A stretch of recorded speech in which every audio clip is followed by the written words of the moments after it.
اب جب اللہ تعالیٰ نے شیطان کو پیدا کیا، کیوں کیا؟ اس لیے کیا تاکہ بندوں کی آزمائش ہو. اور حضرت آدم علیہ السلام کو اصل میں تو قرآن نے پہلے ہی، اللہ تعالیٰ نے پہلے ہی فرما دیا تھا انی جاعل فی الارض خلیفہ، میں زمین کے اندر ایک خلیفہ بھیج رہا ہوں. حضرت آدم کو زمین پر بھیجنا تھا نا، لیکن پیدائش کے بعد فوراً نہیں بھیجا، بلکہ پہلے جنت میں رکھا، شیطان سے ان کا مقابلہ کرایا. اور جب شیطان کا کچوکا لگ گیا اور گندم یا جو کچھ بھی چیز تھی وہ کھا لی شیطان کے بہکانے کے نتیجے میں، اور پھر جب ندامت ہوئی اور شرمندگی ہوئی کہ میں نے اللہ تعالیٰ کے حکم کی خلاف ورزی کی ہے، پریشان ہو گئے کہ کیا کروں، یا غلطی تو سرزد ہو گئی مگر اب کیا کروں، کچھ پتہ نہیں تھا کہ کیا کروں.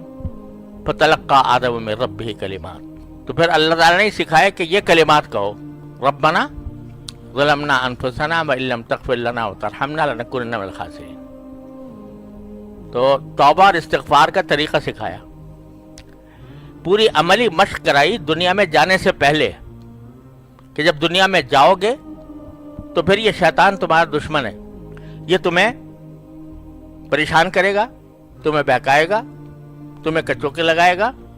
لہذا اس کا سدباب یہ ہے کہ جب کبھی کچوکا لگائے تو یہ کہا کرو، ربنا ظلمنا انفسنا وان لم تغفر لنا وترحمنا لنکونن من الخاسرین. تو شیطان بظاہر تو ایک ایسی خبیث چیز ہے کہ اس کو وسوسے ڈالنے کی طاقت بھی دے دی گئی، اس کو بہکانے کی طاقت بھی دے دی گئی. اس نے بڑا چیلنج بھی دیا کہ میں ان سب کو گمراہ کروں گا، ان کو آرزوؤں میں مبتلا کروں گا، ان کو حکم دوں گا تو یہ میرے حکم کی تعمیل کریں گے. اتنے زبردست اس کو طاقت بھی دی گئی. لیکن ساتھ ہی جب زہر پیدا فرمایا تو تریاق بھی ساتھ بتا دیا کہ یہ زہر پیدا کر دیا ہے میں نے تمہارے لیے، لیکن اس زہر کا تریاق اتنا آسان ہے کہ اس سے زیادہ آسان کچھ نہیں ہو سکتا. وہ تریاق کیا ہے؟ استغفار، کہ یہ تریاق ہے. اور بلکہ شیطان کے جو حملے ہیں ان حملوں کے سے پہلے بھی تمہیں ایک ہتھیار دے رہے ہیں اور حملوں کے بعد بھی دے رہے ہیں. حملے سے پہلے کیا دے رہے ہیں کہ پناہ مانگتے رہا کرو، انی اعوذ رب انی اعوذ بک من الشیاطین من ہمزات الشیاطین وقل رب ان یحضرون. تو جب تک حملہ اسے نہیں کیا اور اندیشہ ہے کہ حملہ کرے گا، تو اس اندیشے کے وقت میں بھی تم یہ ہماری پناہ لے لیا کرو، اعوذ بک رب ان یحضرون. اے اللہ میں پناہ مانگتا ہوں، اے اللہ میں پناہ مانگتا ہوں، اے اللہ میں پناہ مانگتا ہوں کہ میں کہیں ڈگمگا نہ جاؤں، کہیں میں بہک نہ جاؤں، کہیں شیطان مجھ پر قابو نہ پالے. تو اللہ مجھے محفوظ رکھ. یہ پہلے سے اللہ تبارک و تعالیٰ نے پہلے حملے سے پہلے، کچوکا لگانے سے پہلے دعا کرتے رہو.